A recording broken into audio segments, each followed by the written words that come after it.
My son hit me 15 times in front of his laughing wife. But when he left for work, I sold his house. And when he came back, he found nothing at all. Before we continue, please write down which country you are watching this video from and how old you are. Enjoy listening. My name is Olga. I am 60 years old, and all my life I believed that family is forever. Until one day my son, Roman, raised his hand against me, not once, not twice, but 15 times. Each blow was accompanied by the laughter of his wife, Karina. They didn't know yet that the house where they humiliated me was still officially registered in my name, and that I would respond not with screams, but with the icy silence of paperwork. Before I continue, subscribe to the channel and write in the comments where you are watching us from. I love to see how far our stories travel. I still remember that Zhenya as if it were yesterday. It was a normal Sunday, a family dinner, just like before. I made lasagna with bechamel sauce, the same one that Roma loved as a boy and always asked for on his birthday. Time passes, but I still saw my little boy in him, even though he was already 38 and his face had become harder lately.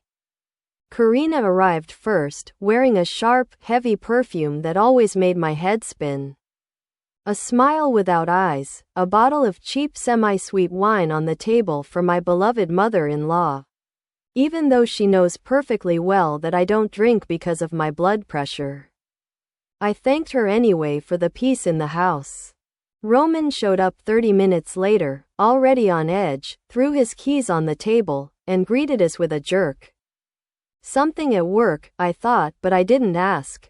I had already learned to recognize these outbursts of anger when he was even slightly cross. We sat down, and I silently set the table. And then, without thinking much about it, I said that the faucet in the kitchen was leaking again and it would be good to fix it. In the Koran in my house, you wanted to say, he emphasized mine, as if I needed to be reminded that I live here supposedly by his grace. But the truth was different. I bought this house with the money from the sale of my apartment, where I had lived for 30 years after my husband's death. At the time, Roman persuaded me to put everything in his name for tax reasons, so it would be easier. I believed him and signed a draft contract, but I retained ownership rights and the registration in the registry remained unchanged. All he has in his hands are worthless pieces of paper, a receipt and an unregistered draft. A faucet, son, just a faucet, I said quietly. He slammed his fist on the table so hard that the cutlery jumped.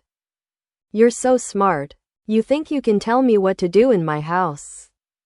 Karina covered her mouth with a napkin, but her eyes smiled with that same sticky joy that always appeared whenever there was trouble between Roman and me. You've forgotten who took you in when no one else wanted you. You've forgotten that you could be sitting at home with plates now. He stood up and loomed over me. I remained silent, staring at my plate, where my lovingly prepared meal had suddenly become a sticky, tasteless mass, as heavy as air. Look at me when I'm talking to you. He grabbed my chin with his fingers and lifted my face sharply. The first blow felt more like a surprise than pain. In my entire life, my son had never raised a hand to me. My cheeks flushed, my eyes stung. Karina gasped dramatically, covering her mouth with her hand, but her eyes were laughing. She was enjoying it. Roma, please, I whispered. The second blow was harder. Then the third.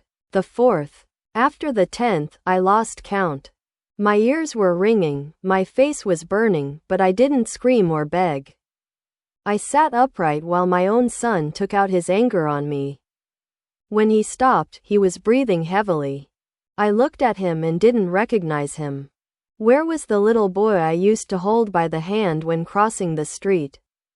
Where was the teenager who picked flowers from the neighbor's front yard and brought them to me on Mother's Day? To show me who was in charge, he straightened his shirt as if he had just closed an important deal. Karina was already smiling openly, not even trying to pretend. I got up without touching my food and went to my room at the back of the house. I closed the door, sat on the edge of the bed, and let the tears flow. But these were not tears of pain or fear. They were tears of a decision that had cooled inside me like ice on a January night. I touched my swollen cheek with my fingers and remembered the top drawer of the dresser. There was a folder there, an old statement from Yogren, my purchase agreement for the apartment, checks, everything neatly stacked. Roman had convinced me to transfer the rights to myself. But we never submitted the documents and the registration did not take place. Legally, this house is mine. In the living room, the glasses clinked as if nothing had happened. I took out the folder and put it in my bag. In the morning, when they leave to go about their business, I will go to Georgie. He is retired, but he still has connections. He worked in the center his whole life, in the Homovics. I don't need a fight. Just the silence of papers. I lay down on top of the blanket without undressing. Sleep did not come, the hours dragged on. I went over the steps in my head, calmly, businesslike, without hesitation. Notary, MFC, applications, locks. Perhaps for the first time in many years, I was breathing evenly. There was laughter behind the door. And inside me it was becoming quiet and cold, like in a winter field, when the snow crunches under your feet and you can hear your own heartbeat. Towards morning, a pale light seeped through the curtains. Heavy footsteps echoed in the hallway and the front door slammed. Karina ran away in her heels, the phone rang, but no one answered. I counted to 30, listened to the silence, and picked up my bag. There will be no more shouting. There will be more paperwork. In the morning, George. The morning was gray and quiet, as if the city had been stuffed with cotton wool. I waited half an hour, listened, silence. I took my bag, threw on my warm coat, which smelled of rum, and left through the back door. The courtyard breathed cold, as if the weather had taken my side.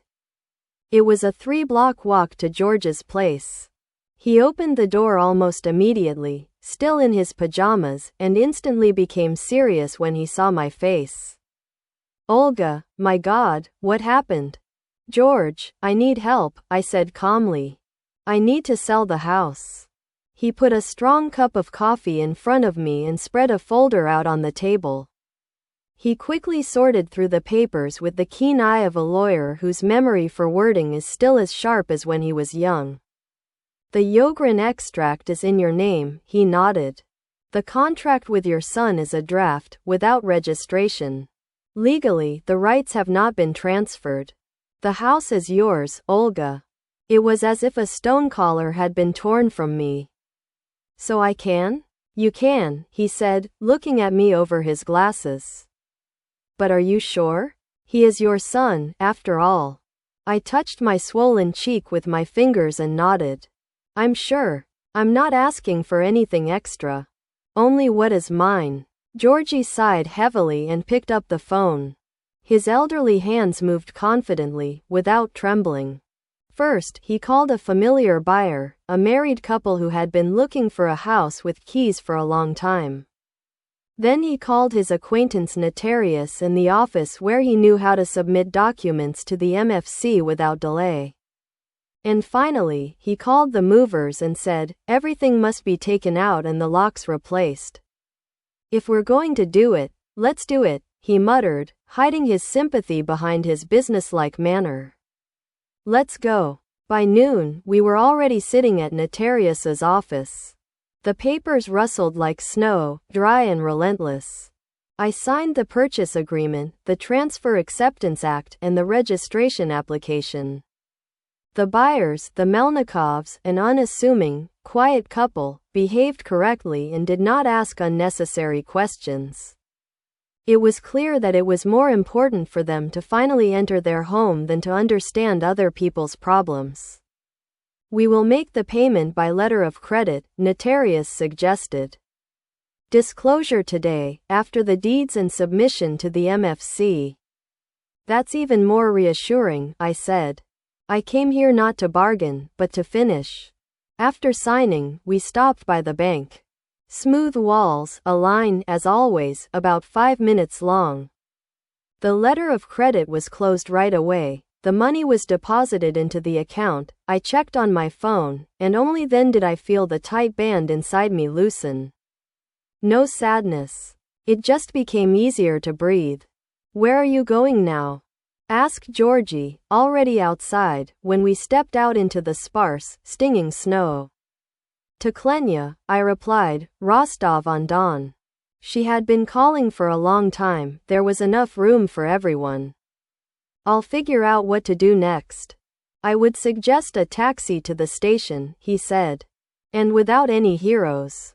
Keep your phone with you, but don't answer if it rings. I'll text you when everything is done. We returned to Notarius, submitted the set of documents to the MFC, my signature, their signature, receipts. On the way out, we were caught up by the housekeeper, Melnikova, a small woman in a simple coat, with a neat knot of a scarf under her chin. Olga Ivanovna, she said, taking my hands in her unexpectedly warm fingers. Thank you. We've been looking for a house for a long time. We're neat and tidy, we're quiet people. I believe you, I replied. I have a nice house. You will have peace. I didn't say that it hadn't been peaceful for me for a long time. By 2 o'clock in the afternoon, the movers' trucks were buzzing outside our former entrance. Georgie negotiated with the foreman in a harsh tone. Everything had to be done by 6. The locks had to be replaced. If there was a scandal, the police and the local officer would be called. The Melnikovs stood a little way off, embarrassed. I didn't go over. I didn't want to go inside. Not for a minute, not for the last time. Let the things, the walls, the smells, everything do without me. Georgie and I went to the bank again to open a separate account and put the main amount there so that our hands wouldn't shake from the cash. Papers, stamps, signatures. I was tired of sitting, but I endured. Formalities are sometimes a blessing. They hold you up when you're still falling. Here, he said when they were done. I'll call you a taxi to the bus station. We won't make the train today, but there's a bus to Rostov every evening. Thank God, I said. It's easier to think on the road. In the taxi, I texted Lena, I'm on my way. Today. Don't be scared. I'll tell you when I get there. The reply came immediately. Lena was one of those who answered on the first ring. Come over. The key is under the doormat, I'll put the kettle on. I smiled for the first time all day. The bus station smelled of damp jackets and pies. Girls in uniforms with indifferent faces were selling tickets. Someone was arguing at the counter. An old woman with a bundle was adjusting her glasses. I took the night bus, closer to evening, without transfers. There was plenty of time left. I sat in the corner and took out my phone. There were already unread messages from Roman on the screen. A couple of dry ones, nothing from Karina. I turned off the sound and put my phone back. Not now, I told myself. This day is not for them. Georgie sat down next to me, like a schoolboy on a bench, resting his palms on his cane. I'll stay in touch, he said. The crew is already working at the house. They'll change the locks by evening. If Roman comes back, let him call me.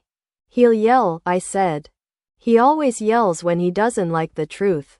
Let him yell into the phone, Georgie snapped. Into the phone, it's safer. We were silent. The bus station was noisy with its usual tired music of roads, announcements, suitcase wheels, and leisurely footsteps. I looked at the people and thought that almost everyone had their own story on their face, some torn, some rewritten. Mine is about to be rewritten too. Olga, said Georgie as he said goodbye, you did something difficult but right today. Don't doubt yourself in hindsight. I don't doubt myself, I replied. I just stopped making excuses to myself. He left, and I was left all alone, and for the first time in a very long time, I wasn't afraid of my loneliness. I bought a hot tea in a paper cup, sat warming my palms, and felt a calmness come over me. Not emptiness, just calmness. When they announced boarding, I got up, picked up my bag, light as if not only my past had left, but also its weight. I paused for a second on the steps of the bus and looked back. Moscow was somewhere behind the gray boxes, and suddenly it became clear. I would continue my journey without the usual excuses and unfamiliar voices in my head. I settled down by the window, put my bag under the seat, took out a handkerchief, and pressed it to my cheek. The pain was still there, but it no longer controlled me. The doors closed. The engine roared and the bus rolled out onto the highway. I pressed the power buttons and the phone went dark. Let the world wait until tomorrow. Dirty roadsides, sparse billboards, and then a dark field crept past the window. I sat there and suddenly imagined clearly. 6 o'clock in the evening, the lock clicks, the novelist sticks the key in, the key won't turn. A strange family on the doorstep. And the silence of the papers I dreamed of would speak for me. The bus picked up speed. I closed my eyes and it became light in the darkness. The bus ran all night, humming evenly, and this finally made me drowsy.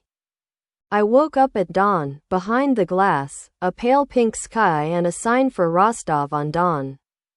People headed for the exit, rustling their bags, someone shivered and buttoned up their collar. I grabbed my bag and went down the steps. Lena was waiting at the entrance, as promised, in a warm jacket, with a scarf from which strands of hair stuck out. When she saw me, she sighed as if a weight had been lifted from her shoulders. Olya just said, "Let's go. The tea is already boiling." The walk to her house took about 20 minutes. It was a typical entrance, a courtyard with a crooked poplar tree and a swing. The apartment was warm and smelled of dried apples and tea. I sat down in the kitchen, put my bag on a stool next to me, and Lena gently touched my cheek with her fingertips. Not so much to see, but to understand how much it hurt. "Who?" she asked quietly, even though she knew the answer. "Roman," I said, and something clicked inside me at the unexpected simplicity of the word. No excuses, no reason. We drank tea, and I spoke briefly, to the point, just as I had yesterday when I was putting papers in a folder. Lena listened without interrupting. Sometimes she nodded, sometimes she pursed her lips. When I got to 15, she closed her eyes, took a breath, and exhaled slowly. "Next?" she asked. "Next, Notarius. MFC, Melnikov's. Georgie organized everything. The money is in the account." I left. "Right," she said. "Finally right for myself." In the evening, we went out onto the balcony. The view from Lena's place was modest. A piece of the roof of the neighboring house, distant streetlights, and a strip of sky. But it seemed to me that I was breathing more freely than in Moscow. I leaned against the railing, felt the cold metal with my palm, and thought that this was how the beginning should feel. Cool and clean. At night, I turned on my phone for a minute to check my banking app. Dozens of messages had come in. From Roman, calls, short phrases, caps lock, then long ones, I didn't open them. From Karina, silence. And one, from Georgie, ready. The Melnikovs moved in, changed the locks. Roman came and yelled. We called the police. Everything according to the law. Sleep peacefully. I reread it, sleep peacefully twice, and on the third time I caught myself smiling. I turned off my phone. Let the world wait until morning. The first few days passed like a sanatorium for the soul. I got up early and helped Lena with her simple tasks. Going to the store, organizing the shelf, sewing on a button. Then we sat in the kitchen, and the kettle boiled more often than the clock hand made a circle. Sometimes I was startled by strangers' footsteps in the stairwell. My heart would start beating like a bird, but after a minute it would let go. I learned to trust the silence again. Don't blame yourself, Lena said one morning as she poured oatmeal into our bowls. You did the only thing you could do. It's not my fault, I replied, looking out the window at the wet February snow. It's unusual. For 38 years, I was Roman's mother. And now I'm just Olga. And that's even scarier. Just Olga, that's already a lot, she smiled. And then there will be Olga, who has her own house and her own tomatoes. We laughed, and there was no bitterness in that laughter, only anticipation. I caught myself thinking that the exact word for my condition was not unhappiness but silence. Like a smooth road without potholes, you drive and are not afraid of every meter.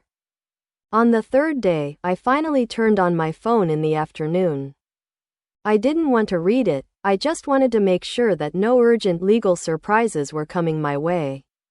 Nothing urgent was coming. Roman's messages changed tone. First anger, then incoherent phrases that it was a mistake, that you would regret it, and then calls again. I put my phone face down.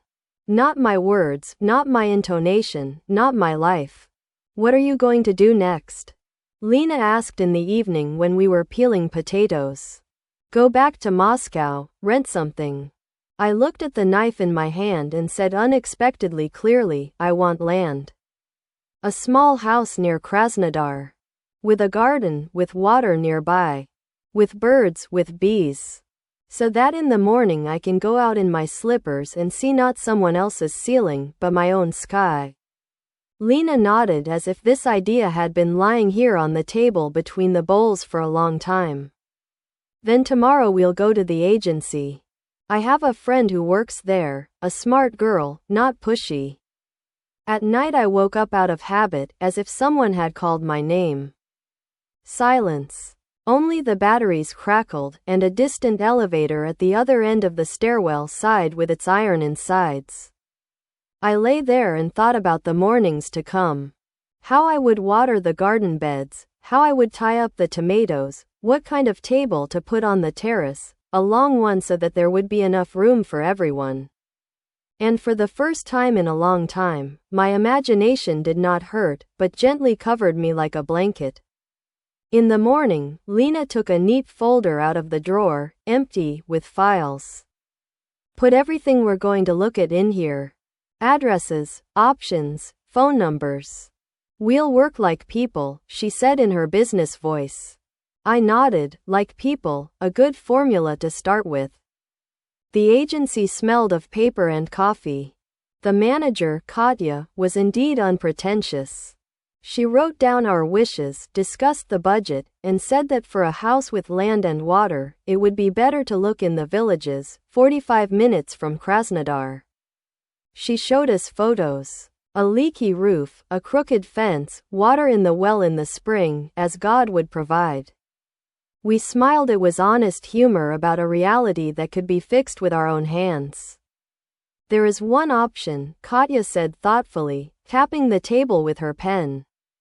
An old man is moving in with his daughter, the house is well maintained, there is a stream behind the plot, a garden, apricots, cherry plums. The documents are in order. If you want, I can arrange a viewing for tomorrow, without any extra people, just to look. I felt as if a light switch had been flipped inside me. Arrange it, I said. Tomorrow, so tomorrow. We went out onto the street. The snow under our feet turned into wet sand, cars with studded tires rustled, people hurried about their business. Lena looked at me searchingly. Isn't it too early? Aren't we rushing things? To be honest, I said, for the first time in my life, I don't want to drag it out. I've put up with it for too long. Now let events take their normal course. We reached the bus stop, and then my phone vibrated, briefly and insistently. The screen lit up with a name that had once confused everything inside me. I looked at Lena, took a breath, and swiped the screen, not to answer, but to see the text. The new message from Roman began with the word Mom. And I felt my palm grow cold, either from the February air or from the fact that Mom had always been bait. I looked up at Lena. "Tomorrow, home," I said aloud, as if it were a spell. "And this, I'll read later." The phone vibrated again. And at that very moment, I had a distinct feeling that this house with a stream was not just an option, but my destination. Where the thread of life would finally be sewn together with an even stitch. In the morning, we went to see that very house. We took the train to Krasnodar. A thermos of tea, a slight motion sickness, strips of fields and sparse plantings outside the window. Katya met us at the station, got behind the wheel of her little car and drove us to the village, more than 40 minutes on a flat road, where the wind chased gray clouds and leafless apple trees stuck out from behind the fences. The house was at the end of the street, beyond which was a field and a lowland with bushes. The owner, a thin old man with clear eyes, opened the gate slowly, as if he were letting in old friends rather than customers. "I'm moving in with my daughter," he said simply. "The house is not neglected. The garden is old but rewarding. The stream overflows in spring and sings in summer." We walked along the path, with apricot trees on one side and cherry plum trees on the other, and a grape arbor near the porch, now bare. But I could clearly imagine how green it would be. Inside, it was clean, with an unassuming beauty, a stove with a hob, 2 rooms, a pantry, lace curtains on the windows, which someone had washed carefully, with a canopy. The floors were not fixed. On the kitchen table, there was salt, bread, and a mug with a chip ear. And there was such silence that you could hear the sound of drops changing as they fell into the sink. I wasn't looking for flaws. I was looking for my breath, and suddenly I realized that here it was steady. "Let's take it," I said, without even looking back at Lena. The old man nodded as if he knew. Katya deftly brought up the paperwork, the deposit today, the deal with Notarius in a week, the application to the MFC, the money, the letters of credit, the keys, the deed. Everything was right, everything was as it should be. We went out onto the porch, and I paused for a second, running my hand along the wooden railing. The wood was warm and smooth, as if it had been waiting for me here. On the way back, Lena looked at me out of the corner of her eye and smiled. "Your shoulders have gotten broader," she said quietly. "You've come into your own." "It seems so," I replied. And it wasn't about the house, it was about me.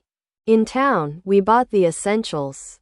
A couple of simple dresses, a warm robe, a pot, knives, a bucket, a couple of spatulas, seeds, tomatoes, dill, and zucchini.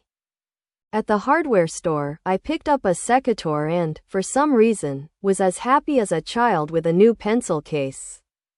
Lena laughed. "Olga, you're alive. It seems I just stopped trying to fit into someone else's cage," I said, and was surprised at how calmly it sounded. In the evening, already at Lena's house, I turned on my phone. There were many messages. The tone of the novel had changed. After threats and anger, a crumpled apology, "I was not myself, Karina left, I have nowhere to sleep, Mom, answer." These moms made something inside me tighten, but not where the weakness was, where the memory was. I read it, put the phone face down, and went to the kitchen. "I won't answer," said Lena. "Not today." And rightly so, she nodded. "Right now, you come first."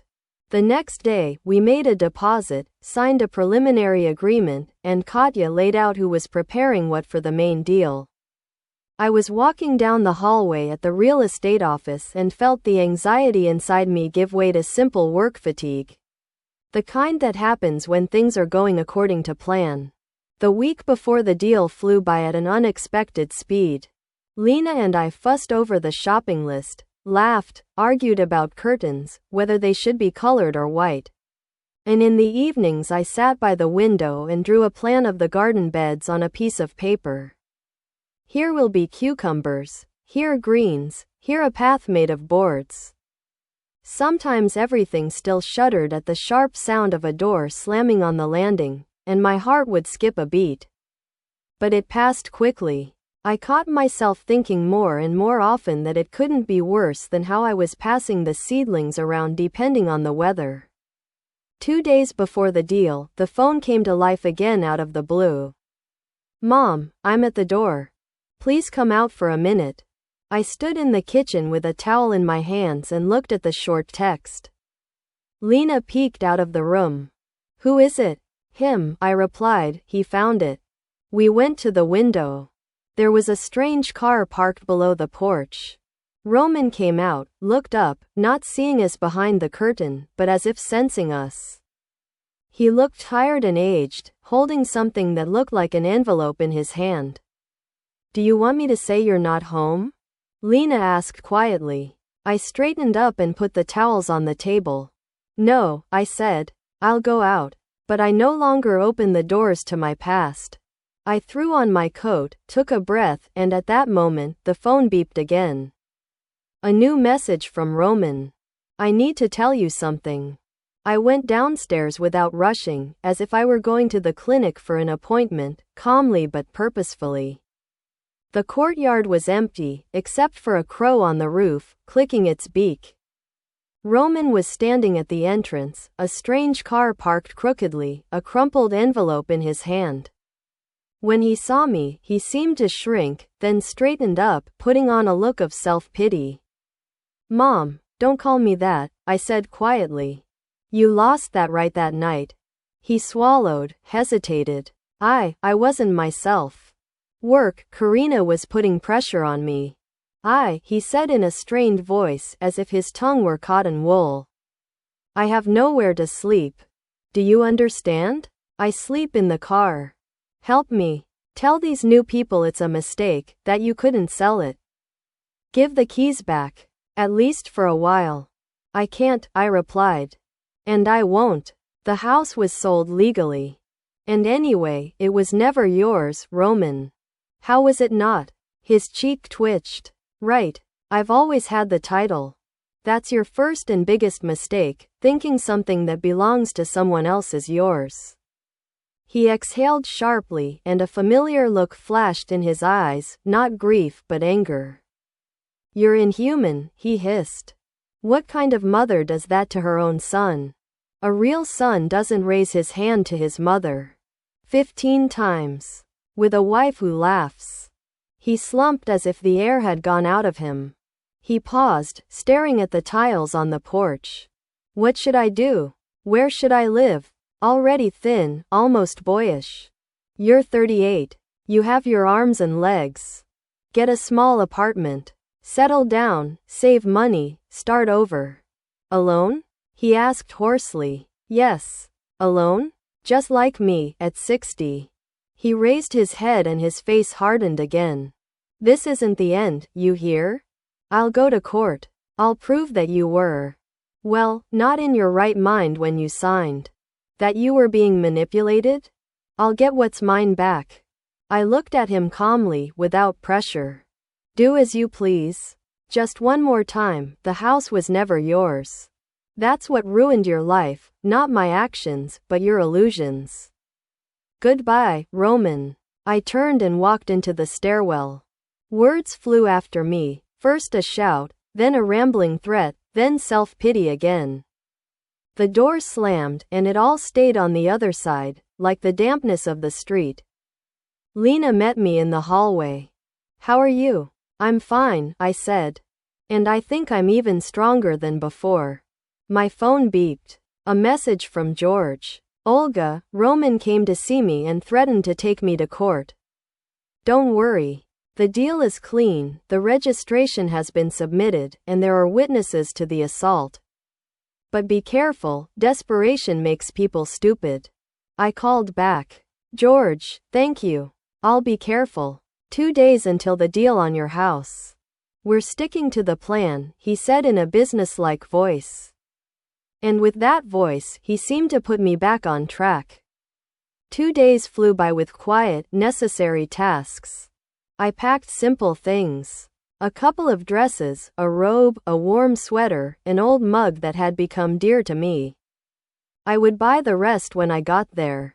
For some reason, Lena insisted on a thermos. For the porch, she said.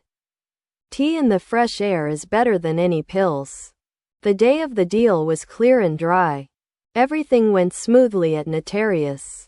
The old owner signed the papers, we signed the deed, and Katya carefully checked every line.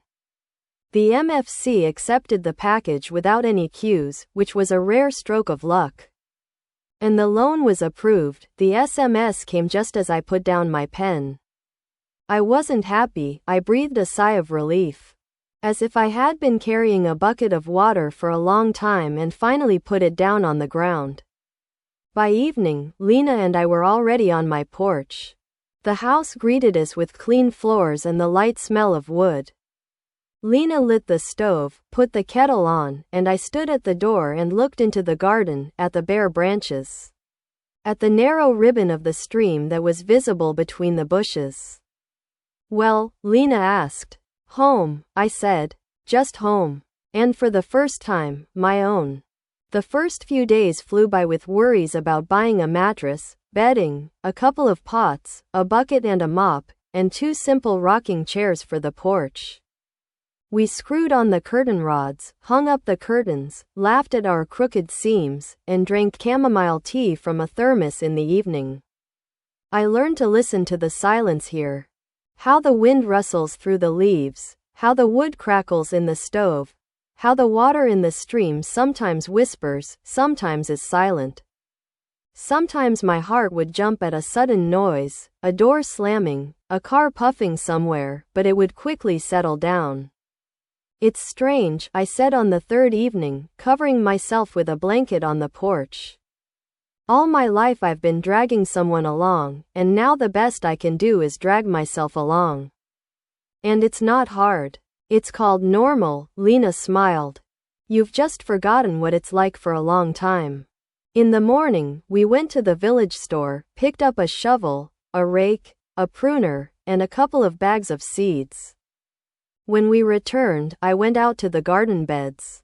February still held the earth, but there was already a subtle hint of spring in the air, like a promise. I sketched out a plan.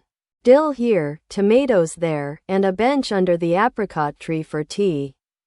In the evening, Lena got ready to go back to Rostov.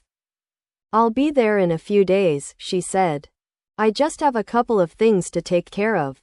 And you, don't shut yourself off. If you're scared, call me. I will, I promised, and this time I knew I would call if I needed to. Left alone, the silence suddenly didn't weigh on me, but embraced me. I looked around the house, stroked the railing with my palm, poured myself another cup of tea, and went out onto the porch. Twilight was falling softly, and somewhere down by the water, the birds had fallen silent. I was about to close the door when suddenly, in the distance, on the dirt road, an engine roared, and headlights slid between the bushes, catching the grape arbor in the darkness. The car slowly rolled toward my gate. I put down my cup, listened, and realized that my heart was beating like a bird again. Who was this coming to my house on my first night? The car slowed down at the gate, the headlights pierced the grape arbor, and drove on to the neighbors. I stood there for another minute with my mug in my hand, listening to the silence, and only then realized how hard my heart was beating. I closed the door and drew the curtains. My first evening in my new home, and already a test of strength. I survived. In the morning, everything was easier. I took a blanket and a thermos out onto the porch, sat down, and listened to the stream under the bushes, speaking its quiet words. In the afternoon, the mail truck arrived, and a young man handed me a small box. From Lena. Inside were seeds that we couldn't find in the area and a note. You are already on your land. I held that piece of paper, and something soft fell into place in my chest. But when the car drove away, I caught myself listening to every engine again. So the fear was still alive somewhere under my skin. Enough, I told myself. I didn't come here for fear. The next day, I called George. Not out of maternal curiosity, I warned him right away, but so I could sleep peacefully.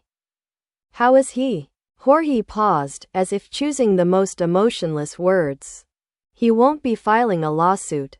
He called some lawyers and they all said the same thing. It's hopeless. He rented a small apartment in Podolska and is trying to settle in. Karina left to stay with her parents in Kazan. I understand, I said. And I really did understand, not with pity or joy, just with calm clarity. Be careful, he added more softly. But live your life. The week flew by in little things. I washed the curtains, scrubbed the floors, laid out bags of seeds on the windowsill, and drew garden beds with a pencil. In the evening, I turned on the table lamp, drank tea, and recognized myself, without other people's voices. On the 7th day, people approached the gate. An elderly man in a quilted jacket, accompanied by his good-natured wife with a basket. We're the Zuravlevs, from the house next door, he said, taking off his hat. We brought some bread, jam, and honey. If you need anything, just call out. Here, we all look out for each other. Thank you, I replied, feeling something thaw inside me. I'm Olga. If you need a needle, come to me, I know how to mend. We laughed, and this simple exchange, you, me, I, you, turned out to be more healing than any medicine. Sometimes strangers' cars would pull up to the house, some going down the hill, some further into the field, and it still bothered me. One day, in the evening, I realized that if I didn't turn my fear into something useful, it would live in my chest like a lodger. I took out my phone and dialed the number of the shelter, a new beginning in Krasnodar. I had found its coordinates while still in Moscow, when I transferred some of the money to them after the deal. Hello, I said when they answered. My name is Olga. I would just like to come and talk. Not as a psychologist, but as a woman who has been through it. I paused, searching for the right word, through inappropriate things in the family. Come, they replied. The director, Matilda Sergeevna, will talk to you. The next day, I took a minibus to the city. The shelter was in an old house with a renovated facade and a neat garden. I was greeted by a tall woman in a simple dress, with warm eyes and confident hands. Are you Olga? She asked. Thank you for your help. You transferred funds to us after the sale of the house. Without publicity, I nodded. And without thanks. I just want someone to have it a little easier than I did. Matilda smiled with her eyes. Then let's not make a big deal out of it. A woman arrived yesterday. 72 years old, a former teacher. Her son isolated her, controlled her pension, locked her up. She read books about similar stories. She says that one book prompted her to escape. She really wants to meet you. In the room by the window sat a frail, neatly combed woman. On her lap was a stack of thin books marked with pieces of paper. She looked up at me, clearly and directly, as if at a school blackboard. I'm Elena Nikolaevna, she said. I'm sorry, I'm still looking around. It's a habit. Are you really Olga? The one who left in time, I replied. Sit down, don't rush. Tell me as much as you want. She spoke softly, as if afraid of disturbing the air. About how simply living together turned into administrative arrest at home. How her son first helped, and then took control of everything, her acquaintances, her money, her doors. How one day she made up her mind, gathered her documents, left, and walked to the first car, until she sat down on a bench in our town. Your story, she nodded somewhere in the direction of a stack of books. I thought I was alone, but it turned out there were many of us. You know what I want? To get my money back. And to live by the sea. Even if it's not for long. Look how the sunset falls on the water. I put it off for years, but then it was too late. You'll have time for everything, I said. You have the face of someone who has already started. We sat for a long time, silent, then talked again. As I was leaving, I asked Matilda to call me if anyone else needed a simple, lively conversation. Let's not make it a one-time thing, but a regular thing, she suggested. Once every 2 weeks. A small group. No programs, no big words. Just start together. The name is yours, I smiled. The rest, together. The road back was quieter than in the morning. I was returning to my home, and it seemed to me that the backpack on my shoulders was light, even though it only contained bread, a bag of chamomile, and a note from Matilda with the date of the meeting. In the evening, when twilight fell, I sat down at the table and opened a blank notebook. Not for judgment, not for excuses, I said aloud. For those who, like Elena Nikolaevna, are still looking back.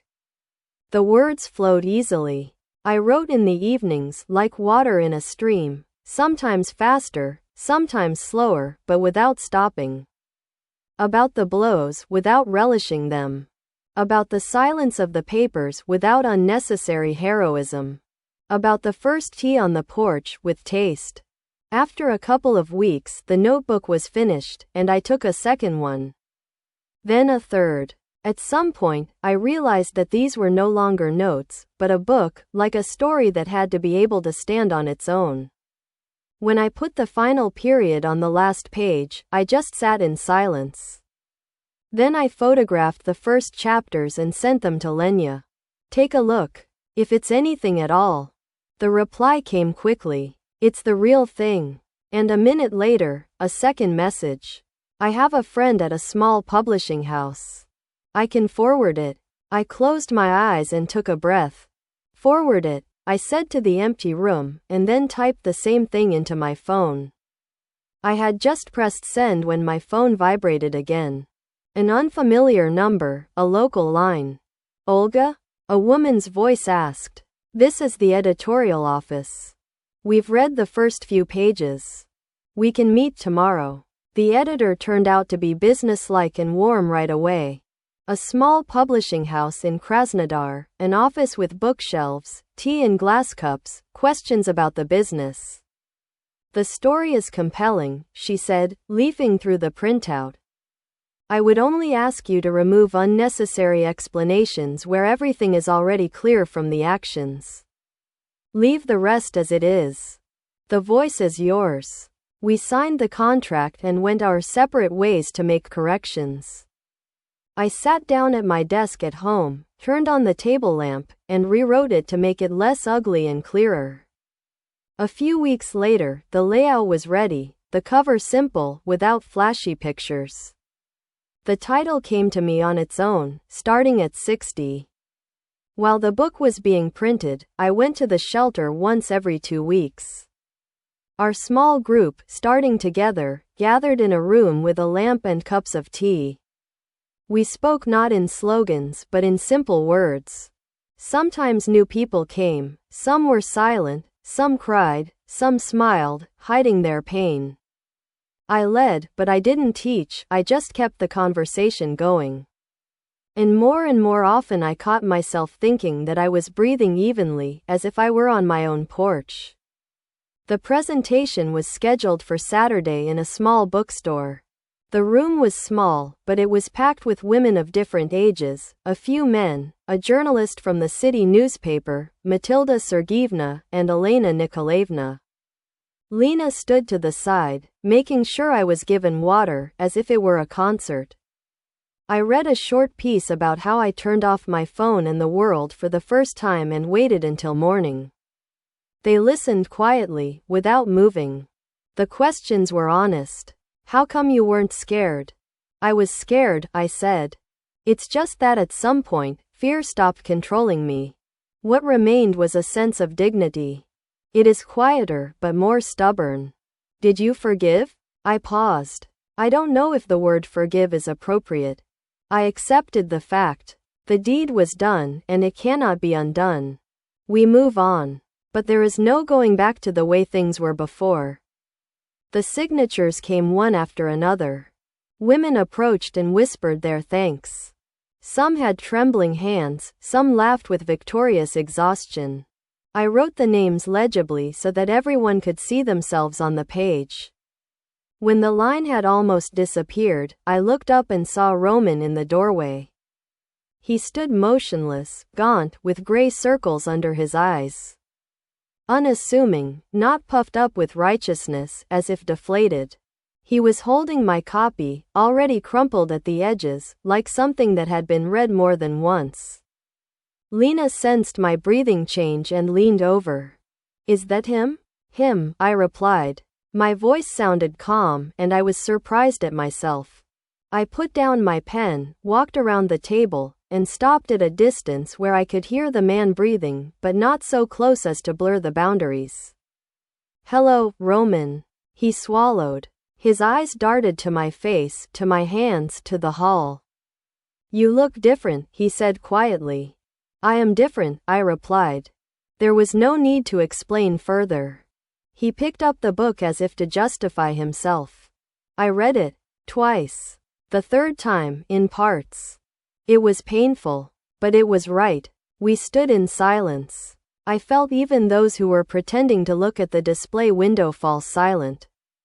"I came to demand," he said evenly, trying to choose his words carefully and not make excuses. "I go to a group for men who have problems with aggression. I'm learning to speak out loud." I realized that he hadn't finished what he was saying then, that it was a crime. I nodded. I heard it as a sign of forgiveness, like a mark. "I'm not expecting anything," he added. I wanted to say it in person. He reached into his inside pocket and took out a white envelope, crumpled at the fold. "This is for you," he said. "Not my tears, not my promises, money. I saved up little by little. It's important for me to repay the debt. Not for the house, but for your years. I know it's ridiculous compared to them, but I can't go on otherwise. Please take it." I looked at the envelope as if it were a stone offered to be placed in my palm to test whether I could bear its weight. Inside, everything was cramped, and at the same time, it became calm, like before jumping into cold water. Someone in the hall awkwardly scraped a chair. Lena took a step but stopped, knowing that it was my choice and my voice. "What do you want to buy with this?" I asked evenly. "Nothing," he said. "I need to start paying. Otherwise, I'll stay stuck in this place forever." He held the envelope closer. "Take it, please." His hand was very close. And at that moment, I felt my past, present, and future align, like threads in a needle's eye. I knew what I was going to say. But someone entered the door slammed, and the hall seemed to tilt, everyone turned their heads. Roman froze with the envelope outstretched. I looked up, the door slammed, a late customer simply entered, the glass bell rang and fell silent. The room swayed slightly, then steadied itself, and Roman stood there with the envelope in his outstretched hand. I looked at him calmly. "If it's important for you to start paying," I said, "take this money to a new beginning. They'll buy beds, dishes, medicine. I don't need it." He lowered his eyes, nodded briefly, uncharacteristically, "But I understand. I'll take it tomorrow." We were silent. Someone in the hall coughed. Lena stirred, ready to approach, but I shook my head slightly. "No need. I'm not asking for anything," Roman said quietly. "I just wanted to say it out loud." "I heard you," I replied. "From now on, we'll live our own lives. With boundaries." He clenched the envelope in his fingers, hid it in his pocket, nodded again, and walked away. No hugs, no drama. Just people who once had one family, and now have different paths. I returned to the table, finished signing the last autographs, and felt a calmness in my chest. Not from forgiveness, but from finding myself again. The days that followed were simple and uneventful. The book was published in a modest print run, and as often happens with honest stories, it took on a life of its own. Letters came in batches, not about success, but about people. Some were escaping hardship, some were putting locks on their doors not for their sons, but for their own peace of mind. I went to the shelter and our group began to meet regularly. Sitting at the table with a teapot and cookies, the women talked about how they were pulling themselves out of the mire, one thread at a time. And that made me feel warmer than the radiators. Spring came noisily to my garden. The apricot trees burst into white lace and the stream spoke louder. A red dog, thin with cunning eyes, took up residence near the house. I named him Redhead, and he settled on the mat by the door, greeting me every morning with joyful jumps, as if I were returning from war rather than from the garden. The Zhuravlevs brought honey and bread, and I brought them greens, jams, and salads. Life finally became an exchange rather than a subtraction. Sometimes letters came from the novel, short, without demands. He joined a group, rented a room in Podolska, still ashamed. I read them, rarely replied. These were his steps, not mine. One day a receipt came from the shelter, a donation from R. I smiled, so he had taken it there. A year passed.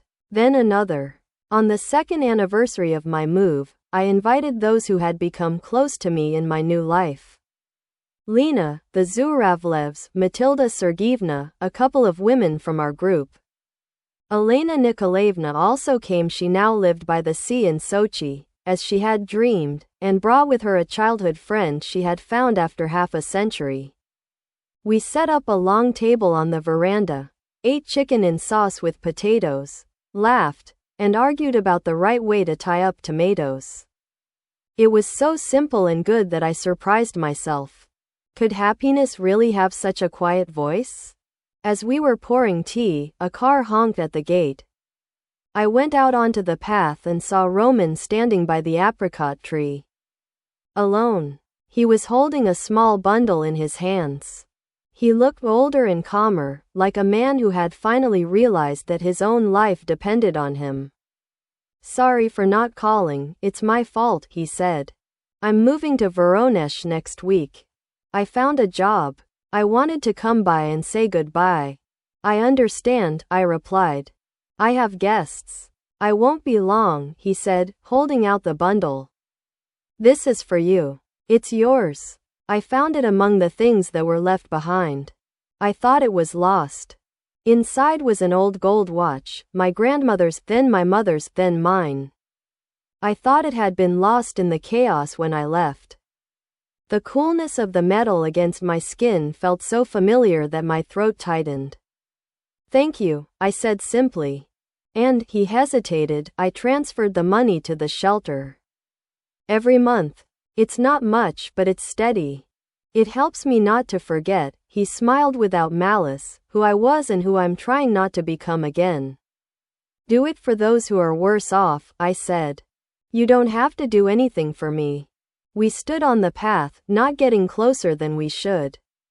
"I'm not asking for a meeting," he said. "I just wanted to say that I'm leaving, and that you were right." "I was alive," I replied. "And I wanted to live on." "I understand," he nodded. "Goodbye, Olga." "Goodbye, Roman." He got into his car and drove away slowly, carefully, as if afraid of kicking up dust on my flower beds. I returned to the porch. The women were silent, not out of politeness, but because everything was clear without words. Lena put her hand on my shoulder, and I nodded. We finished our tea. The conversation found its way back to jam, beauty, and laughter. When it got dark, I was left alone on the porch. The redhead lay down at my feet, breathing evenly. I put on my watch, and it ticked quietly, like a heart that had stopped adjusting to someone else's rhythm. I looked at my garden and thought about simple things. Tomorrow I need to buy more boards for the path, take a bag of bedding to the shelter, call Elena Nikolaevna to see if she needs help with her medication. And I caught myself thinking that I didn't want to take revenge, prove anything, or justify myself. I wanted to live. The truth of life turned out to be not so loud.